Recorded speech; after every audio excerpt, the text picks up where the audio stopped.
Bring in our own MASN insider, Roch Kubatko, now, because, Roch, we've talked about it. You have quite an impressive streak. You have seen many an Orioles season come to a close here, but they're always a little different. You know, they're like snowflakes. Every piece has something else to add. This one, I think, is more unscripted than anything that you might have seen before. What is it like, though, to be in this transition where they know that they're not going to the playoffs, but there was still so much hurrah around what they've done? All right, thanks for mentioning the streak. Enough about Aaron Judge and the home runs. You have What's the really way better impressive? streak, Thank first you. of all. Finally.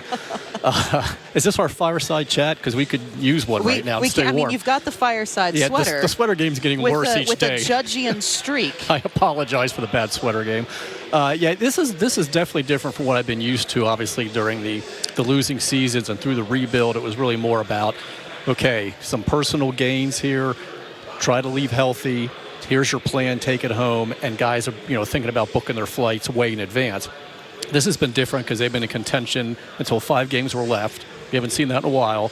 And they still have a chance to finish with a winning record. Right now we're guaranteed 500, which is amazing considering they were supposed to lose over 100 games. But they really want that 82nd win, more so than Aaron Judge probably wants that 62nd home run.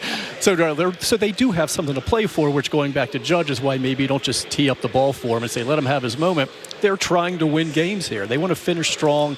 Brandon Hyde's been stressing that we have to finish, not just finish the season with the schedule, what it says, but actually tear through that yellow tape and keep going and try to win as many games as you can and leave on a positive note. So that's what they're trying to do.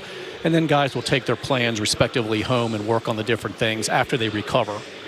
Well, and when you talk about those young guys, and again, Spencer Watkins with a little bit of a smirk after he had a rough greeting from the fans yesterday, but is there something to that youthful innocence of not knowing, hey, this is supposed to be a tough weekend for you guys, and instead just taking in the raw energy as it is and going forward with that? Yeah, Spencer knew that they were chanting 2 syllables and it was not Spencer.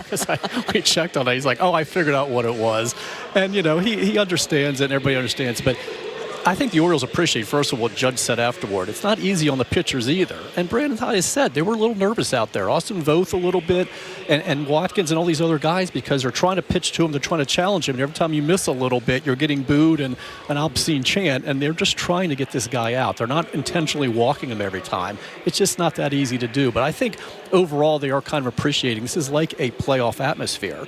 And everything that they're experiencing in the majors is going to help them down the road. And even something like this, because they're hoping next year they are in a real playoff environment. Absolutely. In the meantime, it's a packed house.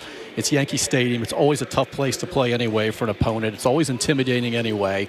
So they're getting to kind of feel that. And how do you respond to that? It's more intimidating because it's about Aaron Judge instead of winning a game to make the playoffs or to win a playoff game. But it's still pressure in the spotlight, big stage. This is good for these guys. It's good for all of them. When they get through this final whirlwind of 4 really big AL East games, when do players usually, from your perspective, start actually even thinking about the 2023 season? Where is that kind of settling period and then looking ahead? We know we've joked with manager Brandon Hyde. He feels like every question lately has been those end-of-the-year questions, but there's still 4 more. Right, he did say that. So why am I getting end of season? I think it's because once they were officially eliminated, it felt like the end of the season. And as the media, we have that panic where we have to talk to everybody and gather stuff to get us through an off season, at least to spring training or whatever. So, we're kind of in that mode. But yeah, and I think it's going to vary with some guys, but for the most part, I think all of them are being told, and they know it, to go home, take your mind off of it, heal up, especially because most of these guys have not played all the way through to late September, early October before. A lot of minor league guys who are done the beginning of September, and they're feeling it. So just rest up, and then individually they will have their workout plans. Here's some things we want you to work on, to improve on, to build upon. They're all individualized for these guys. And then, some of them, maybe they gather in January at the complex if they have some kind of camp there. Some others, it could just be at spring training. But I think there are going to be quite a few guys who are going to be happy to get away from it from a little while, but then especially leaving with such a good taste in their mouths because they did contend. They were excited about 2023, probably more so than they would have been if this had been a 100-loss season. I think they're going to kind of be eager to get after it again sooner than they normally would be. Have you ever seen a mixture? We always talk about you want a team that's well-balanced. They have veterans, but they have also guys who aren't quite at that veteran level yet, but they've been in the organization. And then you have the young rookie talent. But this whole clubhouse has kind of agreed. We really only have 3. The 3 Rangers. You've got Jordan, Rugned, and Robinson Chirinos in that mix. I mean, What is that dynamic like? Because this really is such a heavy young group, and yet they carry themselves wise beyond. They do, and it's really two levels of the young. There's the flat out the rookies. This is all new, and there are the minor league free agents. They're kind of the grizzled veterans from the minor league side, but they're new to the majors. That's a different kind of, it's more inexperienced than youth. So it has been different. Some of those guys can be helpful to the rookies, but they have really leaned heavily on those three guys you mentioned.